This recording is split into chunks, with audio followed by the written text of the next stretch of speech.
Hello everyone. Chapter जो हमारा चल रहा था गुडविल नेचर एंड वैल्यूएशन,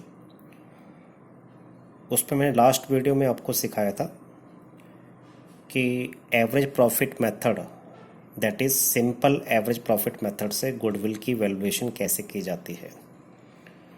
वहाँ मैंने आपको एवरेज प्रॉफिट निकालने के लिए फार्मूला बताया था, average profit equal to total normal profits divide by number of years. आज हम सीखेंगे नॉर्मल बिजनेस प्रॉफिट्स को कैसे फाइंड आउट करते हैं। नॉर्मल बिजनेस प्रॉफिट्स का मतलब होता है कि जो प्रॉफिट बिजनेस अपनी नॉर्मल एक्टिविटी से कमाता है उसको हम नॉर्मल बिजनेस प्रॉफिट कहते हैं। इसको हम फ्यूचर मेंटेनेबल प्रॉफिट्स भी कहते हैं। तो आइए देखते हैं इसकी कैलकुलेशन कैसे की जाती है।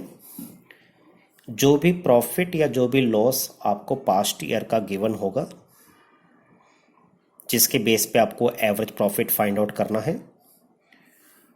प्रॉफिट होगा तो आप उसको पॉजिटिव लिखेंगे और लॉस होगा तो आप उसको ब्रैकेट में, दैट इज नेगेटिव में दिखाएंगे।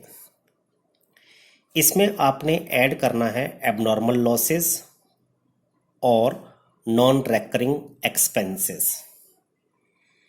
एबनॉर्मल लॉसेस जो बिजनेस की नॉर्मल एक्टिविटी से नहीं होते, नॉन रेकरिंग एक्सपेंसेस जो एक्सपेंस बिजनेस को बार बार नहीं होते, अचानक हो जाते हैं। ऐसे एक्सपेंसेस, ऐसे losses profit and loss account में डेबिट हो चुके हैं। इन्होंने हमारे बिजनेस के प्रॉफिट को कम कर दिया है, हम इन्हें दोबारा ऐड कर देंगे। इनके एग्जाम्पल्स हैं लॉस बाय फायर, थेफ्ट और accident, loss by natural calamities, loss on sale of fixed assets, workman compensation etcetera. इन सभी एक्सपेंसेस और लॉसेस ने हमारे बिजनेस के प्रॉफिट को कम कर दिया था।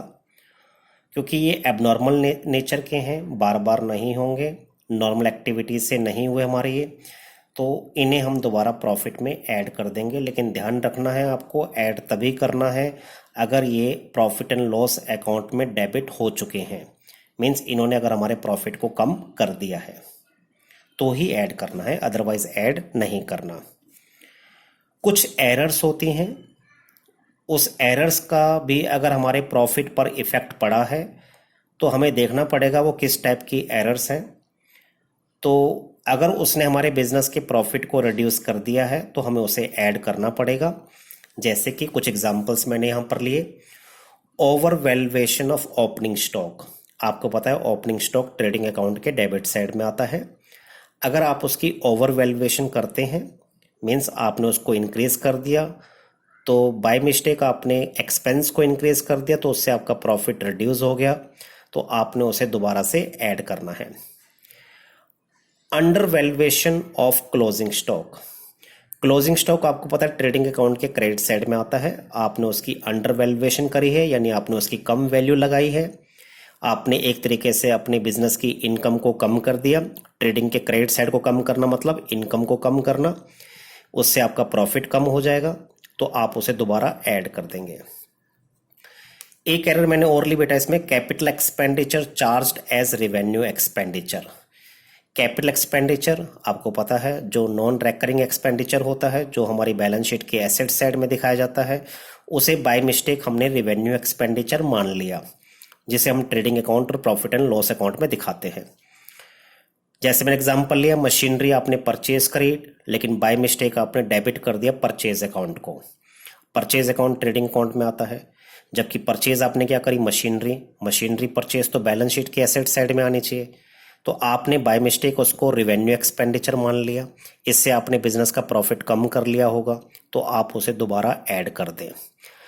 और इसमें आपको डेप्रीशिएशन की एडजस्टमेंट भी करनी पड़ेगी, क्योंकि आपने मशीनरी परचेज को मशीनरी परचेज नहीं माना। अगर आप उसे मशीनरी मानते तो आप उस पर डेप्रीशिएशन चार्ज करते, लेकिन आपने उसे परचेज मान लिया, यानी आपने उसे रेवेन्यू एक्सपेंडिचर मान लिया, एसेट नहीं माना, जबकि वो एक्चुअल में एसेट है। तो आप उस पर क्या चार्ज करेंगे, डेप्रीशिएशन चार्ज करेंगे। पहले डेप्रीशिएशन चार्ज करना आप भूल गए, क्योंकि आपने उसे एसेट नहीं माना। अब डेप्रिसिएशन चार्ज करना पड़ेगा। डेप्रिसिएशन हमारा नॉर्मल एक्सपेंस है, इससे आपको प्रॉफिट कम करना पड़ेगा। उस साल के प्रॉफिट को आप कम करेंगे जिस साल ये एसेट आपने परचेज करी। उस साल से आने वाले जितने भी सब्सिक्वेंट ईयर है उसमें से डेप्रिसिएशन प्रॉफिट में से माइनस होगा according to the method of depreciation. देखना पड़ेगा क्वेश्चन में स्ट्रेट लाइन मेथड है या डिमिनिशिंग बैलेंस मेथड है। बाय डिफॉल्ट आपने डिमिनिशिंग बैलेंस मेथड को एज्यूम करना है। तो डेप्रिसिएशन जो होगा बेटा वो भी आपने कैलकुलेट करके टाइम के अकॉर्डिंग प्रॉफिट में से माइनस करना है। तो ये तो बेटा हो गया आपके एबनॉर्मल लॉस और नॉन रिकरिंग एक्सपेंसेस जिन्होंने हमारे बिजनेस के प्रॉफिट को कम कर दिया था, हमने उन्हें दोबारा ऐड कर दिया और कुछ मैंने आपको एरर्स भी बताई। अब हम लेस वाली आइटम को देखते हैं बेटा। लेस में हमारे पास है एबनॉर्मल गेन और non recurring incomes. Abnormal gain जो बिजनेस की नॉर्मल एक्टिविटी से गेन नहीं हुआ, नॉन रिकरिंग इनकम जो इनकम बार बार नहीं होती। तो ऐसी इनकम ने अगर हमारे बिजनेस के प्रॉफिट को बढ़ा दिया है, वो P&L के क्रेडिट साइड में दिखाई गई हैं, उससे प्रॉफिट बढ़ गया है, तो आपने normal business profit find out करने के लिए आपने ऐसे एबनॉर्मल गेन और ऐसी नॉन रिकरिंग इनकम को प्रॉफिट में से माइनस करना है। इनके एग्जांपल्स क्या हैं? Profit on sale of fixed assets, won by lottery और speculation. Income in form of interest और in form of dividend from non trade investment. Investment बेटा दो तरह की होती हैं, ट्रेड इन्वेस्टमेंट और नॉन ट्रेड इन्वेस्टमेंट।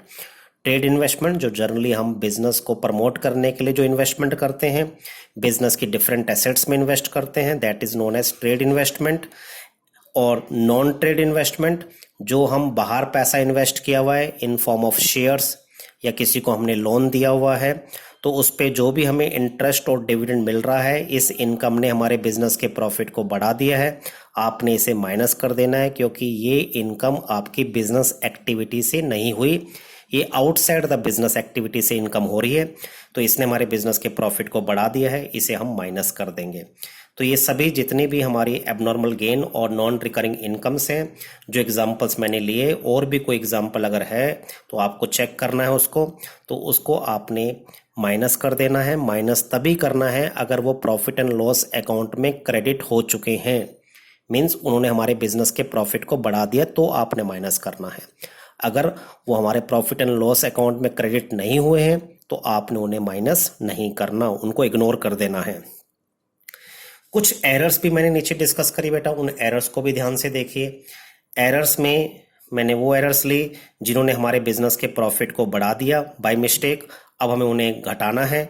जैसे कि over valuation of closing stock. Closing stock को हम ओवर वैल्यूड कर चुके हैं। क्लोजिंग स्टॉक ट्रेडिंग अकाउंट के क्रेडिट साइड में आता है, उससे हमारी क्रेडिट साइड यानी इनकम साइड बढ़ गई, उससे हमारे बिजनेस का प्रॉफिट बाय मिस्टेक बढ़ गया, तो हमने उसे माइनस करना है। एक चीज आपको ध्यान रखनी है, एक साल का क्लोजिंग स्टॉक अगले साल का ओपनिंग स्टॉक भी बनता है। तो अगर आप इस साल क्लोजिंग स्टॉक को ओवर वैल्यूड करके माइनस कर रहे हैं तो अगले साल का ओपनिंग स्टॉक भी ओवर वैल्यूड हो चुका होगा, वो मैं आपको ऊपर बता चुका हूं। तो एक साल का क्लोजिंग स्टॉक ओपनिंग स्टॉक बनता है, तो ओपनिंग जब क्लोजिंग स्टॉक ओवर वैल्यूड हुआ तो फिर ओपनिंग स्टॉक भी ओवर वैल्यूड हुआ होगा, तो आपने यहां पर उसको ऐड करना है, नेक्स्ट ईयर ऐड करना है। ठीक है बेटा, तो over valuation of closing stock profit को बढ़ा चुका है, आपने इसे माइनस कर दिया।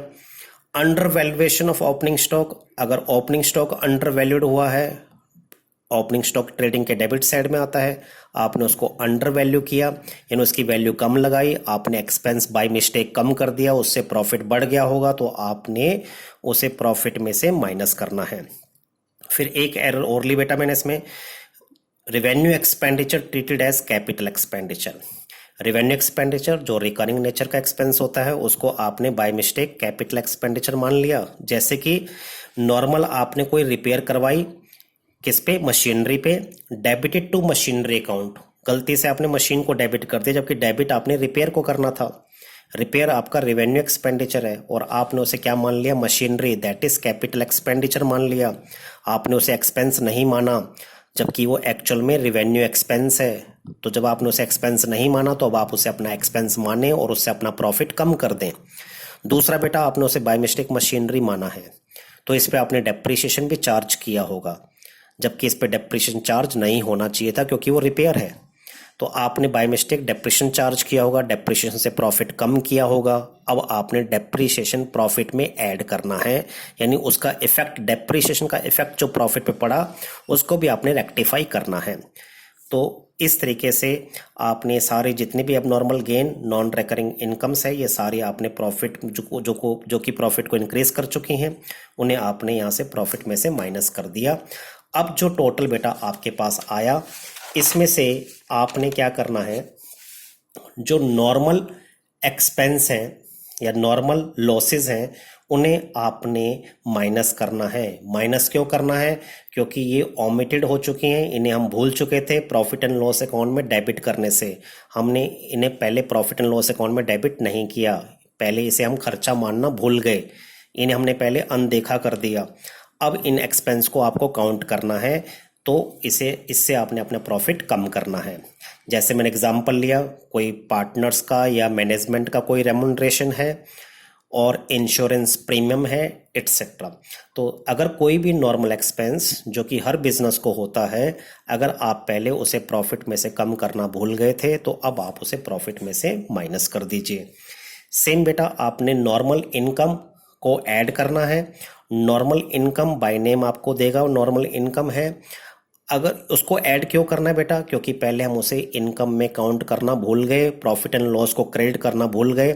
तो ऐसी इनकम जिसे पहले हम इनकम में काउंट नहीं किया, अब उसे आपने काउंट करना है, तो उससे आपने प्रॉफिट को इंक्रीज करना है। ये सारी एडजस्टमेंट्स एडलेस करने के बाद अब जो फाइनली आपके पास बैलेंस आएगा उसे हम नॉर्मल बिजनेस प्रॉफिट या फ्यूचर मेंटेनेबल प्रॉफिट्स कहेंगे।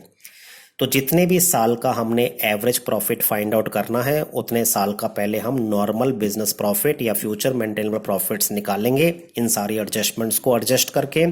उसके बाद उसको नंबर ऑफ ईयर से डिवाइड करेंगे, तब जाके हमारे पास एवरेज प्रॉफिट आएगा। फिर एवरेज प्रॉफिट को हम नंबर ऑफ ईयर परचेज से मल्टीप्लाई करेंगे, तब जाके हमारे पास गुडविल आएगी।